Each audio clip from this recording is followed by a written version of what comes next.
Olá, meus amigos, professor Rafael Barros falando. Vamos a mais um vídeo aqui. Vai ser um vídeo de terceira lei de Newton agora. Deixa eu compartilhar aqui com vocês.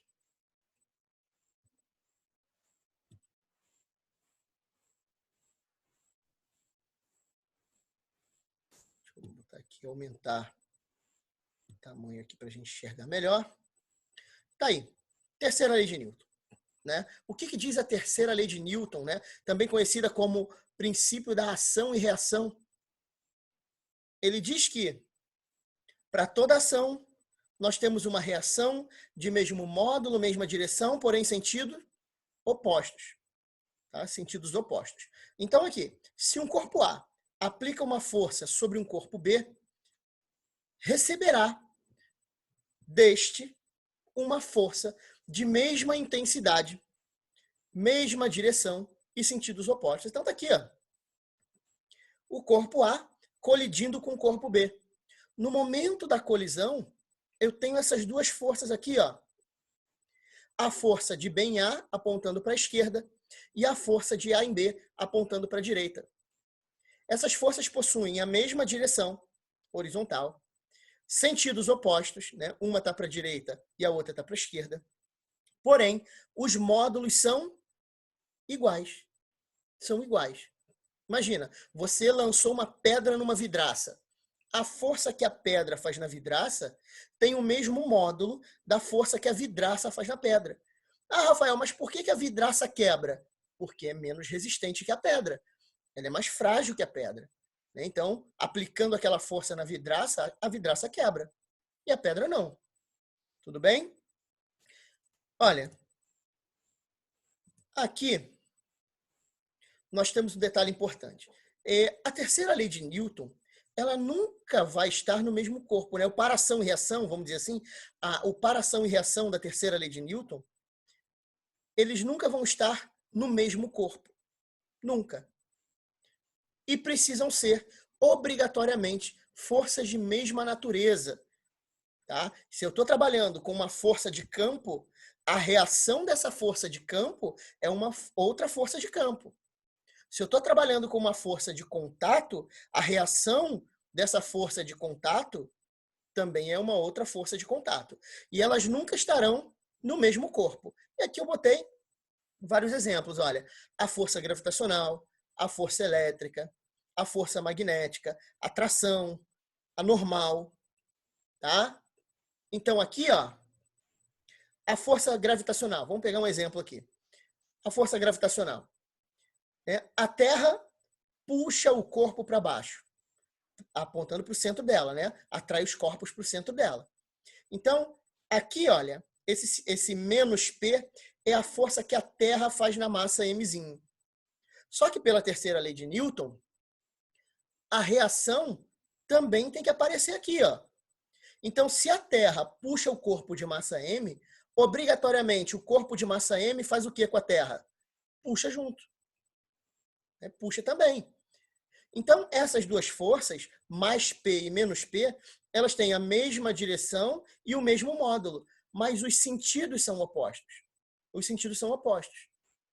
A mesma ideia aqui, ó, da força magnética, né? Esse ímã de baixo empurra o ímã de cima.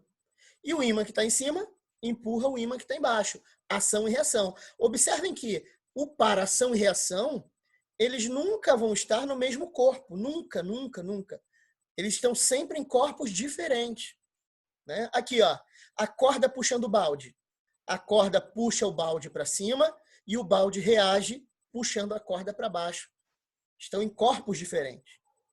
A normal, olha, botei um livro sobre a mesa. O livro vai empurrar a mesa para baixo e a mesa vai reagir empurrando o livro para cima. Então, aquelas questões onde o enunciado coloca para você que a normal e o peso estão no mesmo corpo, elas possuem a mesma direção, o mesmo módulo, porém sentidos opostos. E tenta jogar armadilha para você, te perguntando, a normal e o peso, elas formam um par ação e reação? A tua resposta é não. Não. Por dois motivos. O primeiro, a normal é uma força de contato, enquanto o peso é uma força de campo. São naturezas diferentes. Lembra que eu falei para vocês que o par ação e reação é um par de forças de mesma natureza, tá? Segundo, o par ação e reação nunca estarão no mesmo corpo. Jamais estarão no mesmo corpo. Tudo bem? Então fica ligado nisso aí. Olha, só para a gente ilustrar aqui. O exercício, ele fala assim: após estudar a terceira lei de Newton, um estudante concluiu que um cavalo, ao tentar puxar uma carroça, não deveria sair do lugar, já que o cavalo faz uma força sobre a carroça e vice-versa. A respeito dessa observação, marque a alternativa correta.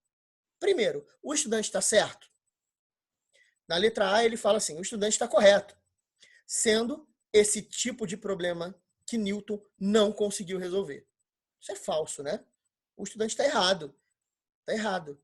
E a terceira lei de Newton me diz que as forças vão atuar em corpos diferentes. Em corpos diferentes. Então, a força que o cavalo faz na carroça vai fazer com que essa carroça se desloque, ande para frente. Olha o que ele fala aqui, na letra B. O estudante está errado, pois a força de atrito entre as patas do cavalo e o solo é a responsável pelo movimento. Na letra C, o estudante está correto e não há uma lei da física que possa explicar esse fato. Letra D, o estudante está errado, pois as forças aplicadas são de mesma intensidade, mas atuam em corpos diferentes. Sendo assim, não haverá equilíbrio e a carroça movimentar-se-á. Então, a resposta é letra D. O estudante está errado, né? A carroça vai se movimentar, sim. Essas duas forças, ação e reação, elas não se cancelam, porque elas estão sendo aplicadas em corpos diferentes. Então, resposta alternativa D. Tá aí. O estudante está errado. Tudo bem? Tudo bem, pessoal? Então, essa foi a nossa terceira lei de Newton. Espero ter ajudado. Um grande abraço e até a próxima. Tchau, tchau, pessoal.